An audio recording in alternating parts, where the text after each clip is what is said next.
Talk Erie and the Joel Natalie Show. We're live from our Kingdom Financial Group studio here at 5th and State. Also live on YouTube and Facebook, having the crucial conversations that Erie needs. And I'm so excited to welcome back Dr. Natalyn Gibbs. She is the Superintendent of Schools for Erie's Public Schools. Dr. Gibbs, welcome. Great to see you. Happy new school year. Thank you. It's a pleasure to be here, Joel. Appreciate it very, very much. And you had your convocation yesterday morning. Tell us how that all went. It was electric. Convocation seems to be a little foreign to some folks. Sure. But it is one of those things that you have an opportunity to bring your entire staff back. It's about community. It's about connection. But it's also about clarity and setting the stage for the school year in a very innovative way. When you talk about that and you're asking for clarity, it's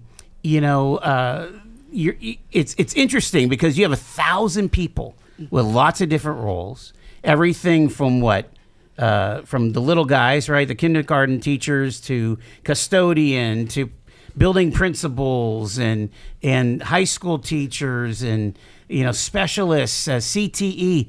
I mean, it's broad. I mean, it's quite the organization. Obviously, it's multi-million-dollar, tens of millions of dollars invested. How is clarity an achievable goal, do you think? That's a great question. I think you start with big picture. Okay. So I want to take you back to last year when we talked about our listening and learning sessions. Those listening and learning sessions informed our strategic plan. And then our strategic plan consisted of multiple stakeholders that did it for months for us to be able to take the big picture items and then bring it down into digestible pieces. And so those pieces were really around 5 core priorities. And we are taking it back to the basics. We are making sure, and we're starting with early start, early learning where we're getting a strong start. We're monitoring our academics, our well-being. We know that we can't do any of this without parents as partners.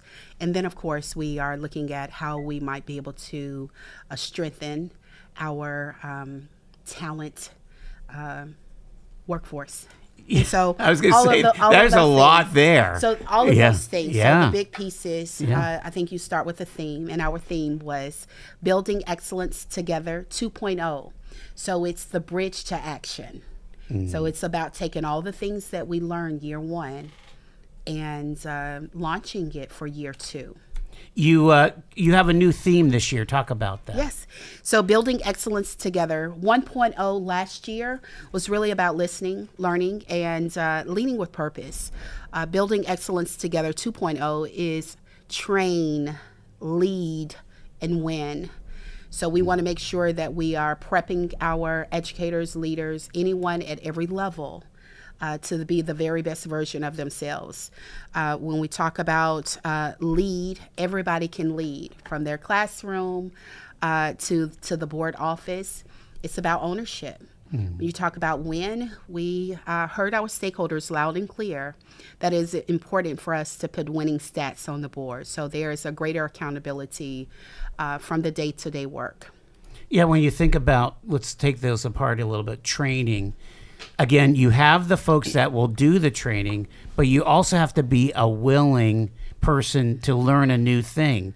I think you're bringing new paradigms, wouldn't you say, to maybe some teachers that have been around, and not just teachers, but support staff, coaches, and so on. Would you say that your approach to education, coming from the large context of Nashville, of Metro Nashville, to definitely a smaller yet challenging context here, would you say that it's paradigm changing for some of these folks? Perhaps. I would say perhaps. I think I'm going to go back to, people don't care how much you know until they know how much you care. And part of caring, we are grounding ourselves in for texts this year. We are thinking about it from research where we are, it's leveraging leadership. This is a book, and it helps us to ground our work. Leverage Leadership 3.0, hot off the press. Yeah. We are also looking at, we'll be using Dare to Lead. It's about having the right courage. Another one is hope is not a strategy, it's an emotion. So being clear is kind. So it's being very clear with our expectations so that no one ever has to guess about where they are on the spectrum. It's a greater accountability. And the last one is get better faster, which we don't have the luxury to get better in 3 years. Our stakeholders spoke up loud and clear that we have to do better. And it's about getting real measurable results. You don't win championships without winning games. So building the daily habits and that muscle to be able to show up and contribute your part to the whole, no matter if you are a building engineer, a kindergarten teacher, an Algebra 1 teacher, a biology teacher, or you're the counselor leaning in to make sure that students have wraparound supports. No doubt about it. Your second word here is lead. And I totally agree with you that everyone is a leader. Everyone can be a 360 degree leader, right? Insofar as you lead up, you lead down, you lead side by side. Leadership gives agency, but like you're saying, leadership gives an accountability. Would you say that you have raised, and I'm hearing it in your voice, you've raised the accountability quotient at Erie's Public Schools for 26, 27? For sure. And I'll start by saying, as the superintendent and CEO of Erie's Public Schools, I share that accountability. I don't back down from it. You know this, that I'm a transformational leader. It comes with, it also means being a change agent. It requires us to shift, sometimes move some pieces around on the board, but at the end of the day, it is with a greater accountability. We have to get real measurable results. And real, in that, it doesn't always mean, winning doesn't always mean that it's just about a test score, but it is about improvement. And so what you will notice in our strategic plan is that we have outlined pretty national norms in terms of increasing 3 to 5 percentage points in those particular areas. If we go above and beyond that, it simply means that we're knocking it out the park. Because if you are accelerating at that rate of improvement, we are keeping up with national norms. But again, I think it's meeting our students where they are, and we anticipate going above and beyond that. I don't make promises, so I want to make sure, with this new restructure model, that we are getting our team in formation so that we can create the type of systems and supports that are needed. It is really through, so you've heard accountability a lot, but I also want to elevate, it's through a culture of support. It's making sure that we it's the boots on the ground in terms of supporting schools, starting with executive and assistant principals the way that they deserve to be. It's removing or reducing the variability across buildings. It's making sure that there's consistency in how we approach teaching and learning. Wow, yeah, I'm so glad you brought up culture, because culture is not one of those things that shows up on the PSSA, right? Culture is it's a esprit de corps of that school. It comes from the principal, but it bottoms up from the littlest student, right? What is a tangible thing that a building's principal or a teacher's aide could do to improve culture of that building, do you think? All right, so I'm gonna go back from 17 months ago. The board said, we want you to improve climate and culture. That was the number one thing. Wow. So climate is how you feel on a rainy day Monday versus a payday Friday. Culture is how you govern yourselves around the work. practices, processes, procedures, protocols. And so it's hard to measure it in one sense. Oh, jeez. I think Siri thought you were asking a question. Sorry about that. No worries. No worries. It's how you govern yourselves around those P's, right? Yeah. Those processes. In saying that, though, you can't improve, you can't have greater accountability unless you stabilize with having strong systems and structures in place. Joel, that's pretty much what we did this year. So we were quiet about a lot of things because we needed to just stabilize our environments to make sure that they had a strong foundation for us to be able to build upon. All right, we're going to take our first break because I want to talk about those systems. Okay. Because there's been some significant, change in leadership structure with assistant superintendents and so on. Dr. Natalyn Gibbs, the superintendent of EPS, is with us here. Hope that you'll stay with us as we learn so much. It's Talk Erie.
.420, it's Talk Erie and the Joel Natalie Show.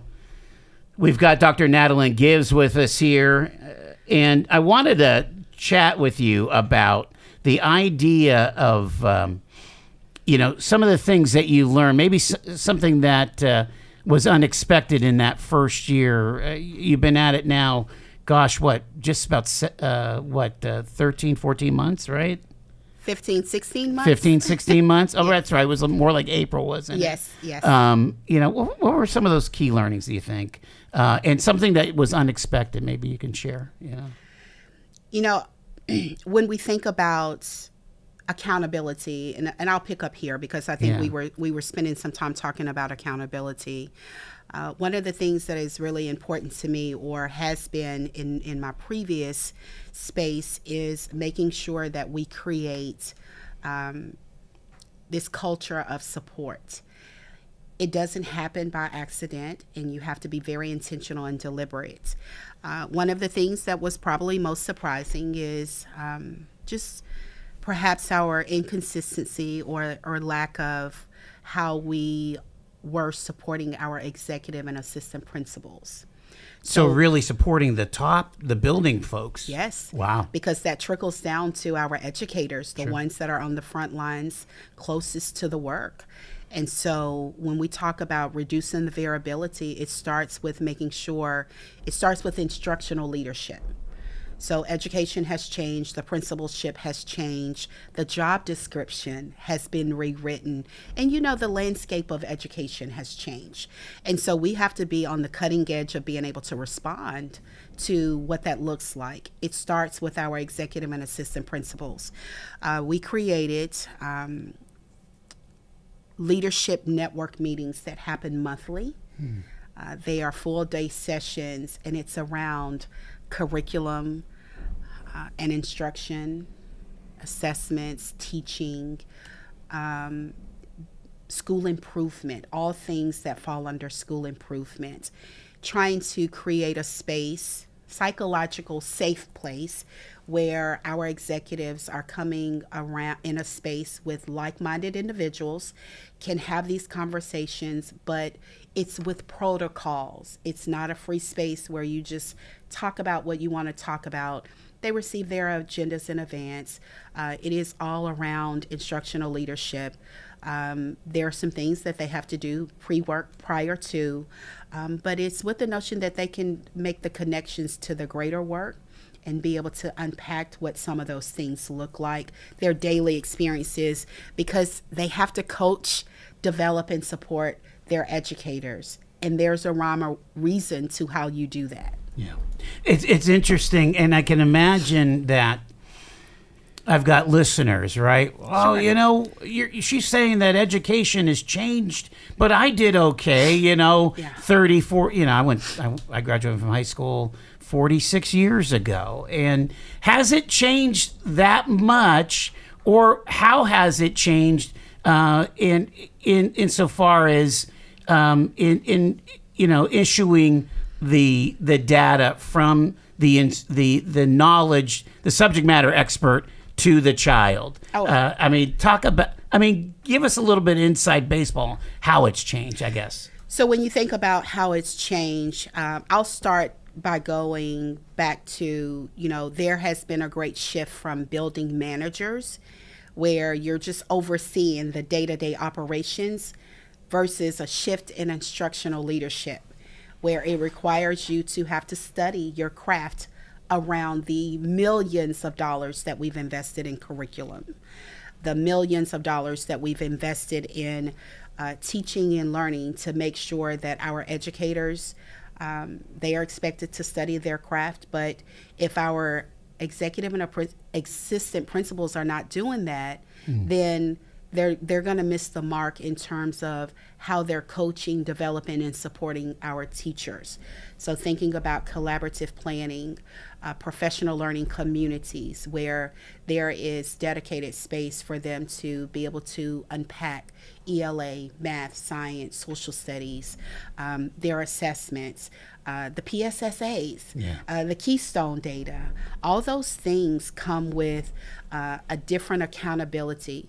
There's no magic formula for that to happen, but there is an expectation that not only our executive and assistant principals know, but our teachers know. So when you think about the connection, the bridge, they are the bridge to making sure that our educators know this, and you can't just overwhelm them. It's important that it's structured in a way where teachers can internalize and digest it in bite-sized pieces, but it also connects so that it transfers to teaching and learning. Just because you say it doesn't mean that they accepted it or they understand it, and that they can also execute so that students can then take on this idea of improving. One caveat to all of this is we support urban education. It's very different to navigate And what that simply means is we support 90% of economically disadvantaged students and families. So it's easy to think that just because kids show up, they will automatically understand what is being taught, the lessons for the day. Unfortunately, when you think about the amount of trauma that our kids come with before they walk through the doors and the level of wraparound supports that are needed. We also have to make sure that we support our teachers in how to respond to that level of trauma and how to respond when students aren't responding. So whether that's by way of trauma, by way of students being a bit dysregulated, or having some other types of needs, because teachers still have other students in the class that they're expected to make sure that they continue with. So they, again, I think when you're saying urban education and really diving deeper into making sure that our teachers can make the connections, it's all those things. And our executive and assistant principals have to be knowledgeable of not just the student support services side, but they have to be knowledgeable of the teaching and learning side. So talk about some of the moves that you've made. I've got about 2 minutes here. Sure. At the superintendent's office to kind of emphasize this strategy. So it's really an idea of going back to the basics. It's responding to our listening and learning data. That informed us to write the strategic plan. The strategic plan, we're responding to the greater accountability with the strategic investments. And so, again, we have structured our teams where they are essentially an elementary team and a secondary team. And so I have two assistant superintendents currently. With one position I haven't filled, but it is with the notion that we can lift this it's a heavy lift. Yeah. So we can lift it, but under those supports you have equal teams where you have the executive director of schools where they focus on the leadership aspect of it, and then you have the director of schools where they're focusing on the instructional and leadership side of things. But again, it's closest to the schools offering the support. So essentially they are thought partners with our executive and assistant principals. They are leaning into instructional strategies, but also the curriculum and instructional side of things, so that when they're going on walkthroughs and they're giving coaching points and they're making sure that we are ready for a strong start, all of those things come up to play. It gets back down to culture of support. Sure. So basically you have two teams, elementary and secondary, and you'll have two assistant superintendents under each team there, or no? Or just two assistants? So we will have two assistants. In an ideal world, we will have two assistant superintendents under that structure, plus our assistant superintendent for operations. Oh, for operations. Yes, okay, third yes, one. yes. Got it. All right, we're talking to Dr. Natalyn Gibbs. We have a hard break here at the bottom of the hour. Stay with us. We're talking Erie's Public Schools here on Talk Erie and the Joel Natalie Show. If possible, I would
You got Talk Erie on your radio at 105.9 WZTE.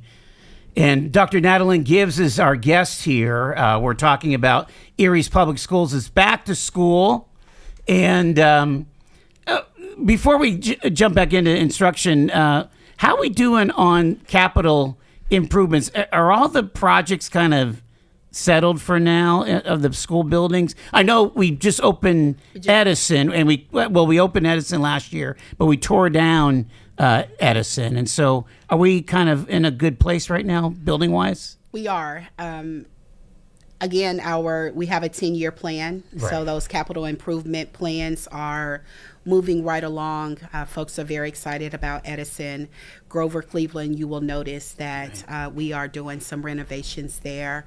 We are mainly working on the ground level. Mm-hmm. So there will be minimal disruptions for students. And are they adding a gym or? So we are adding an additional wing. Okay. So what's neat about the renovations is that we won't have to disrupt students and put them at another location.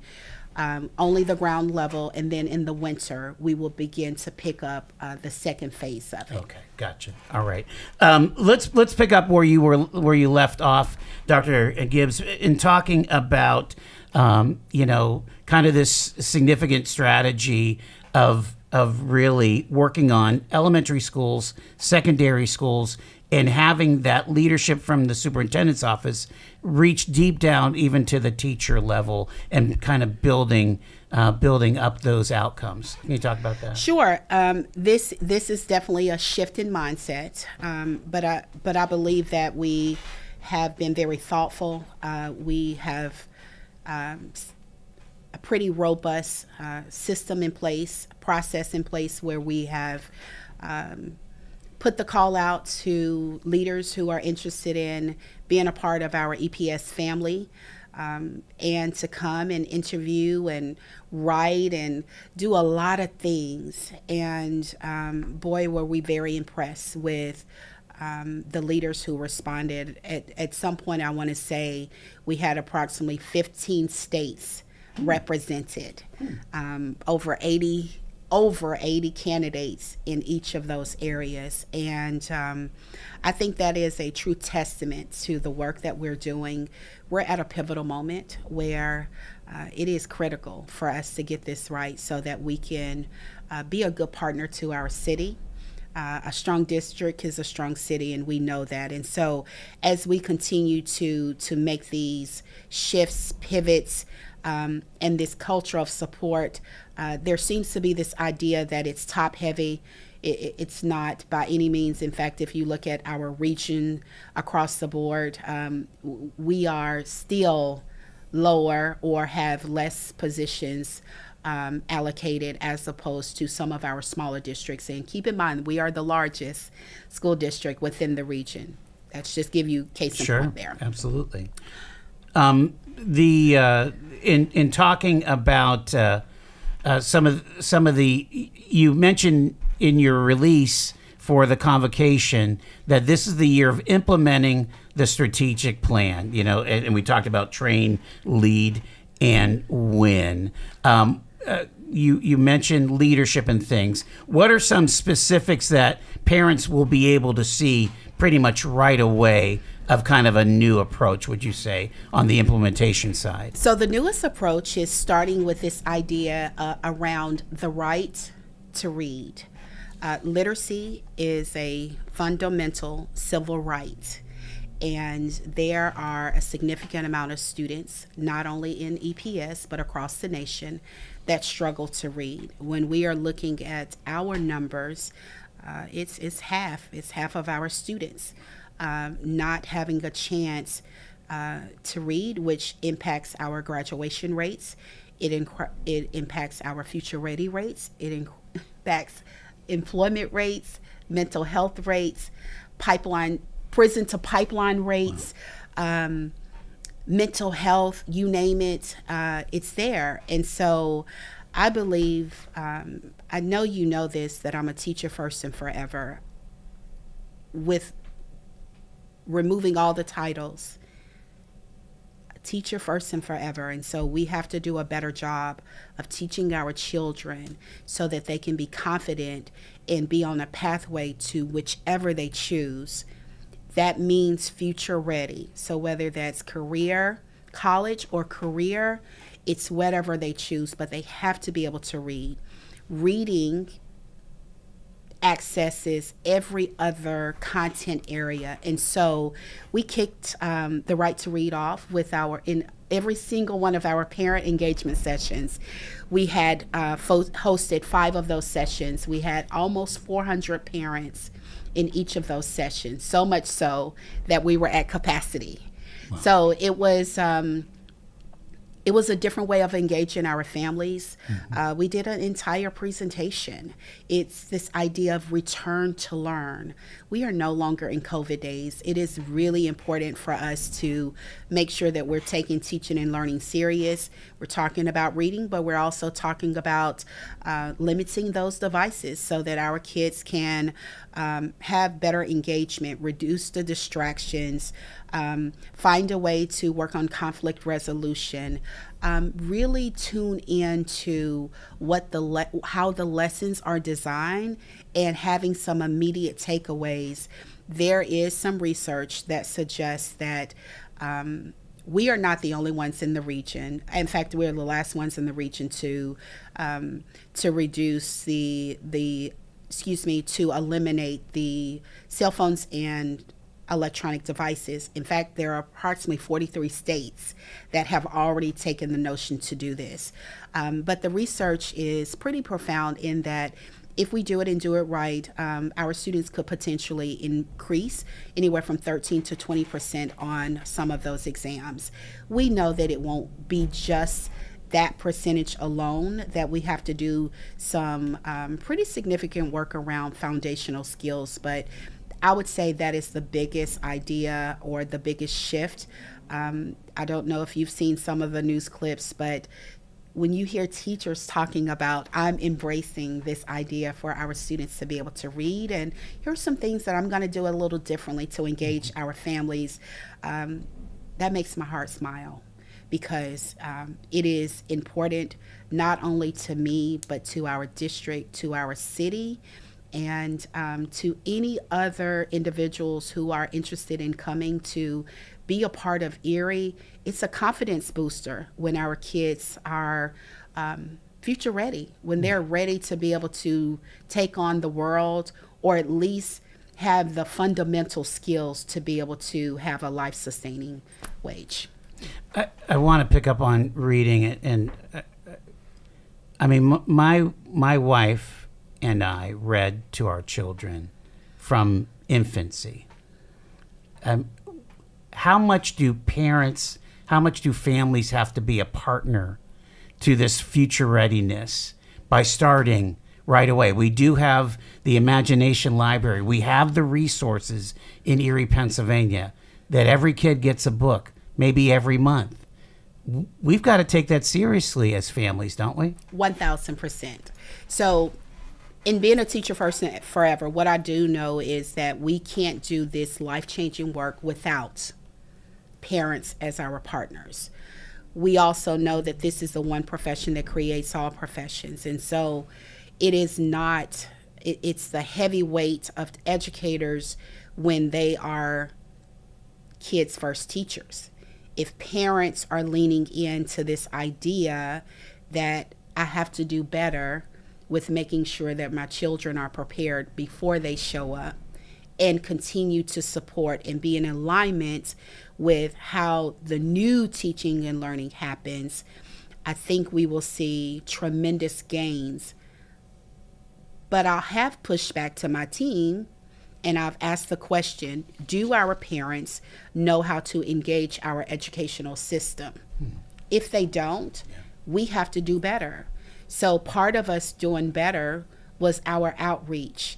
And just in a true confession, I asked the team, why are we anxious about our families showing up to our engagement sessions? Because we've not had that many. Well, how many have we had? About 50. That's different. And so when you think about this idea, you don't have as many parents engaging. We have approximately 11,000 students, or right under that, right? We have to have more parents to lean in. What I can share with you is I'm very proud of our parent engagement sessions, proud of the team, proud of all the efforts, but I was very proud to know that while there was a give and take in the engagement sessions for those families that registered. They were able to take a couple of items of standard school attire home with them, but they didn't come in the beginning, grab their items and leave. There was a full-blown presentation around the return to learn theme, about being future ready. We kicked it off with a Right to Read video about the stats of struggling readers. And you should have seen or been in the space to feel the energy in the room. Parents were not okay about that. It did not set well. And it was just setting the stage for, this is not an Oakland, California issue. This is an Erie, Pennsylvania issue, and is specific to Erie's public schools. And so it doesn't mean that you have to stay where you are, but it means that we definitely have to do better in responding to our students. I think that was the first part of how we kicked those sessions off. But parents asked questions. They didn't, although all of these things, a couple of these things are shifts, they didn't come with this attitude of, they're going to shut us down. They came with, we want to learn more. We want to know more. So their questions were validated. They were answered. They gave us some things. We had a QR code. So if there were some other ideas or additional ideas that they weren't able to share and they wanted to share, they left that feedback for me and the team. And then we were able to remove the barrier. The goal was not to give them a laundry list of rules. We wanted to make sure that they understood the rules of engagement. The rules of engagement in that our schools will be structured. We have a greater expectation for our students. We're going to set the bar higher, and we expect for our students to be able to rise to the occasion. They can't do that alone. Yeah. And so I think the clarity in that, when we are talking about the restructure, when we're talking about every stakeholder group, if we can set the right structures, the conditions for learning, so that our educators can really be able to show up and teach, it gives them a better chance for our students to then be able to internalize and be able to learn. Part of that, though, is teachers not having to compete with the outside influences. Yeah. Let's make sure we're clear on the kind of the big headlines of policy change. We're talking a bell-to-bell electronics ban. Now, didn't the governor advocate for this? I'm trying to remember. Yes. But this hasn't become law yet, has it? So there is it's been passed in, I think it's the Senate's. Okay. Waiting for the House, with the notion that it will be. They have the support. I think it's a matter of teasing out. It's Senate Bill 1014. Okay. And so the idea around this is really about giving school districts the autonomy to have something in place so that they can support what it is. So I am grateful for our school board of directors for having the courage to shift the practice. We've heard it, we've seen it. We know that when we are analyzing all of our suspension or expulsion data, most of it starts with a cell phone or an electronic device. And so that's just part of it. I think the other part, though, is us being able to then take the school day and be able to reimagine how we better engage students. Because as you know, a conversation stem won't solve the problem. So we are looking at this this model about relationships. Everything begins and ends with the relationships. We're thinking about the relevance, making sure that as teachers are preparing the lessons, that it's culturally relevant. And then there are parents who will say, like, what about my kid? I need more rigor. And you're absolutely right. So we have to do two things. We have to remediate, or we have to make sure that there is enough rigor so that the students that are already at grade level, that we keep them there and we accelerate them. I always love educators and their alliteration. I love it. The other big headline is the dress code. And if you know anything about Erie's public schools history, dress code has always been a battle. How are you able to do it this year in 26, 27? You know, I'm embracing, I'm going back to our listening and learning sessions, and it was loud and clear that there is a need to do better with how our students are showing up. And is it all? No, but this is our opportunity under the Return to Learn theme, where we are standardizing how our students show up. We're also thinking about future ready. We're thinking about students that participate with dual enrollment. So you're in our schools, you're at the collegiate level, like all of the things. We're looking at the internships, the co-op areas. All those things are part of the Return to Learn. It's a way to standardize. We are embracing it. But I think most importantly, we're partnering with our parents to make sure that they are aware what the shift looks like. We are providing some wraparound supports if there are some barriers, to make sure that we're inserting in those places. But we need to just make sure that we do it, and we're going to be consistent in how we do it. That's feedback that we've received as well. Will they be able to buy compliant clothing either at school, or do you have preferred vendors for that, or how does that all work? Yeah. So I think we're still working through preferred vendors. I know like Land's End sells stuff. Yes. And, they will not be able to purchase items at school, but we will continue to use our, through United Way, the model where the community schools, schools model, where it provides the wraparound supports. We are making sure we won't be able to stock every single closet to capacity, but we are using some of the investments that we made over the summer and distributing those. That deployment will be at the school level, so that if students have needs, it's there. And then we are working with some of our other partners. VEPS is one, where they are working on a pretty significant grant, approximately $50,000, where we will continue to distribute across the board.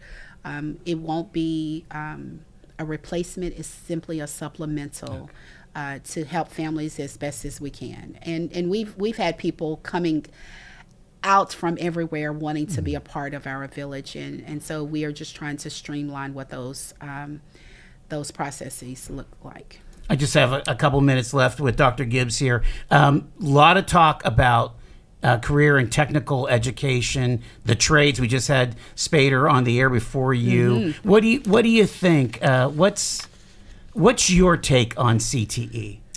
In a nutshell, I should say. My take is, for Erie's public schools, it's one of our brightest nuggets.